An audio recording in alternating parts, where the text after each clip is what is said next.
ವಿಧಾನಸಭೆಯಲ್ಲಿ ನಾಗೇಂದ್ರ ರಾಜೀನಾಮೆಯ ಸದ್ದು ಹೆಚ್ಚಾಗಿದೆ. ಕಲಾಪದ ಪ್ರಾರಂಭದಲ್ಲೇ ಬಿಜೆಪಿ ಸದಸ್ಯರು ಆಕ್ರೋಶವನ್ನು ಹೊರಹಾಕಿದ್ದಾರೆ. 6 ದಿನ ಆದರೂ ರಾಜೀನಾಮೆಯನ್ನ ಪಡೆದುಕೊಂಡಿಲ್ಲ ಅಂತ ಅಸಮಾಧಾನವನ್ನು ಹೊರಹಾಕಲಾಗಿದೆ. ವಿಧಾನಸಭೆಯಲ್ಲಿ ನಾಗೇಂದ್ರ ರಾಜೀನಾಮೆಯ ಸದ್ದು ಗದ್ದಲ ಹೆಚ್ಚಾಗಿದೆ. ಕಲಾಪದ ಪ್ರಾರಂಭದಲ್ಲೇ ಬಿಜೆಪಿ ಸದಸ್ಯರು ತಮ್ಮ ಆಕ್ರೋಶವನ್ನು ಹೊರಹಾಕಿದ್ದಾರೆ. ವಾಲ್ಮೀಕಿ ಅಭಿವೃದ್ಧಿ ನಿಗಮದ ಹಗರಣಕ್ಕೆ ಸಂಬಂಧಪಟ್ಟಂತೆ ಕಳೆದ ಬಾರಿಯೇ ಸಂಪುಟದಿಂದ ಸ್ಥಾನವನ್ನು ಪಡ್ಕೊಂಡಿದ್ದಂಥ ನಾಗೇಂದ್ರ ರಾಜೀನಾಮೆಯನ್ನು ಪಡ್ಕೊಂಡಿದ್ದೀವಿ. ಆದರೆ ಈಗ ಡಿ.ಕೆ. ಶಿವಕುಮಾರ್ ನಾಯಕತ್ವದಲ್ಲಿ ಮಗದೊಮ್ಮೆ ಸಂಪುಟಕ್ಕೆ ಸೇರಿಸ್ಕೊಳ್ತೀರಿ ಅನ್ನೋದಾದ್ರೆ ಏನರ್ಥ ಅಂತ ಹೇಳಿ ಪ್ರಶ್ನೆಯನ್ನು ಮಾಡ್ತಾ ಇದ್ದಾರೆ.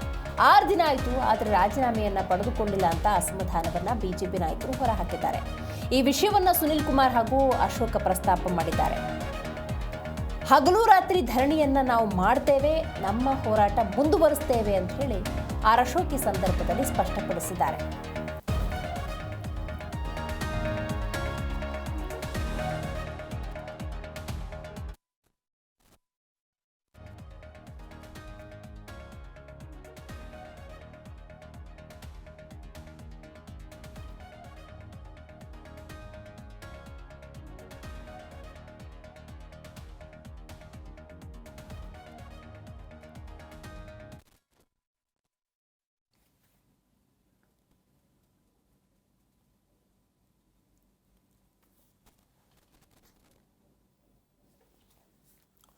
ವಿಧಾನಸಭೆಯಲ್ಲಿ ನಾಗೇಂದ್ರ ರಾಜೀನಾಮೆಯ ಸದ್ದು ಗದ್ದಲ ಹೆಚ್ಚಾಗಿದೆ. ಕಲಾಪದ ಪ್ರಾರಂಭದಲ್ಲೇ ಬಿಜೆಪಿ ನಾಯಕರು ಇದನ್ನು ಪ್ರಸ್ತಾಪಿಸಿದ್ದಾರೆ.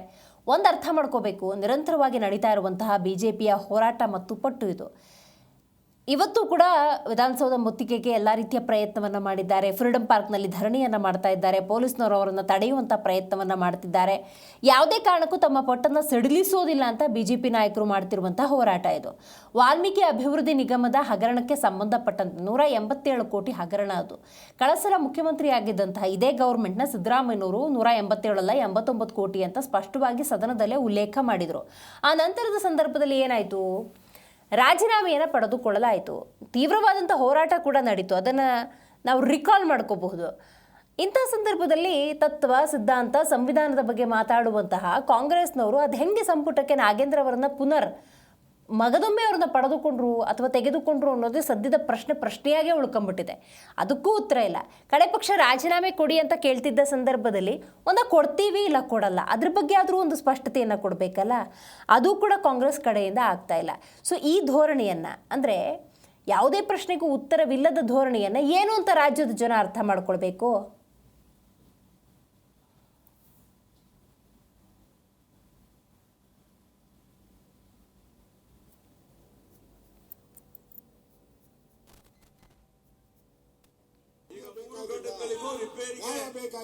ಹೊರತುಪಡಿಸಿ ಒಬ್ಬ ನಾಗೇಂದ್ರಗೋಸ್ಕರ ಇಷ್ಟೊಂದು ಸದನದ ಹಣವನ್ನು ಹಾಳು ಮಾಡ್ತಾ ಇದ್ದಾರೆ. ಒಬ್ಬ ನಾಗೇಂದ್ರಗೋಸ್ಕರ ನಾಗೇಂದ್ರ 6 ಘಟಕಗಳಿದ್ದಾವೆ.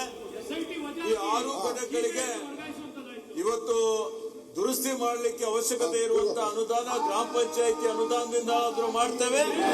ಒಂದು ವೇಳೆ ಗ್ರಾಮ ಪಂಚಾಯಿತಿಯಲ್ಲಿ ಅನುದಾನ ಲಭ್ಯ ಇಲ್ಲದೆ ಇದ್ದರೆ ಅದನ್ನು ಇಲಾಖೆ ಅನುದಾನದಿಂದ ಪೂರ್ಣ ಎಲ್ಲಾ ಶುದ್ಧ ಕುಡಿಯುವ ನೀರಿನ ಘಟಕಗಳನ್ನು ನಾವು ರಿಪೇರಿ ಮಾಡಿ ದುರಸ್ತಿ ಮಾಡಿ ಅದನ್ನು ಇವತ್ತು ವರ್ಕಿಂಗ್ ಕಂಡೀಷನ್ ಅಲ್ಲಿ ತರ್ತೀವಿ ಅನ್ನುವಂತ ಒಂದು ಮಾತನ್ನು ಗೌರವಾನ್ವಿತ ಸದಸ್ಯರಿಗೆ ನಾನು ಹೇಳಿಕೆ ಬಯಸ್ತಾ ಇದ್ದೇನೆ.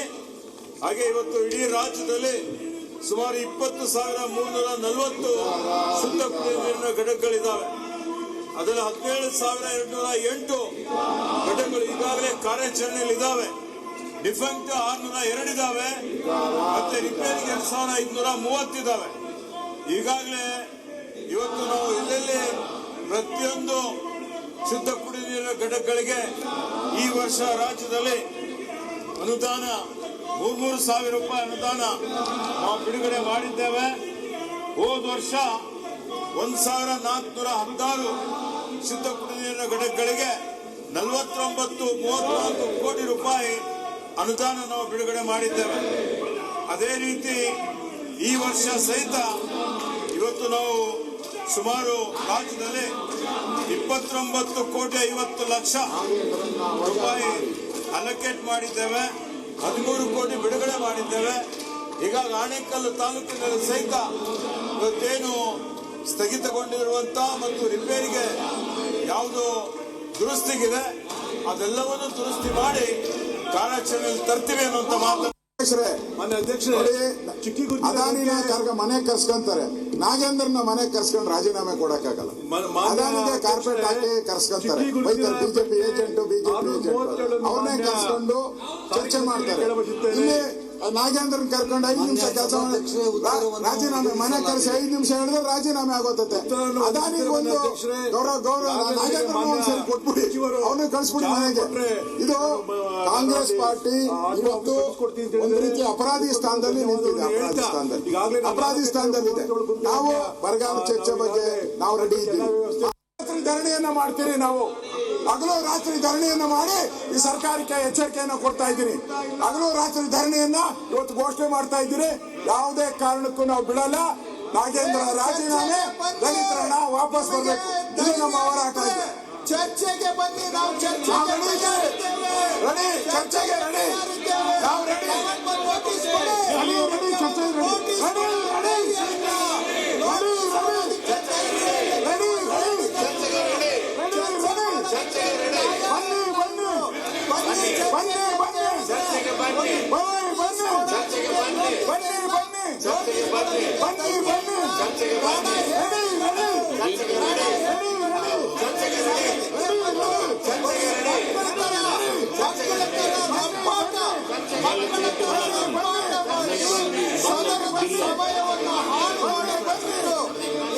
ಚರ್ಚೆಗೆ ಬರಲಿ ಅಧ್ಯಕ್ಷರೇ, ನಾವು ತಯಾರಿದ್ದೇವೆ.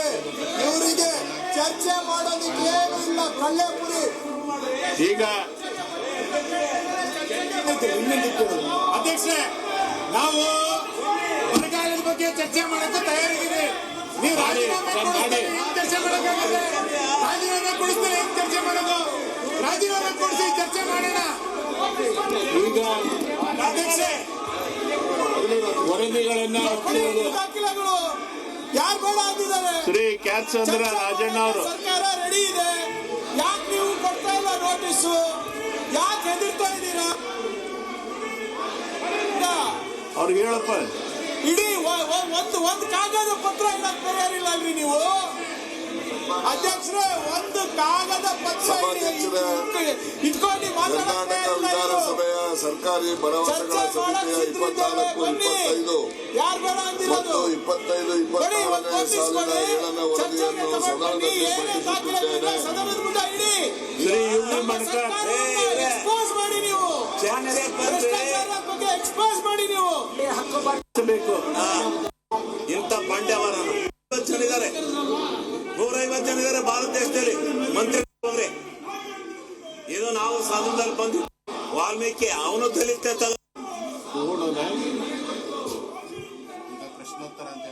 ಈಗ ಪ್ರಶ್ನೋತ್ತರ ಶ್ರೀ ಬಸವನಗೌಡ ತುರಿಯಾಳ್.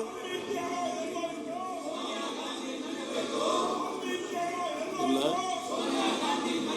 ತಮ್ಮಯ್ಯ HD.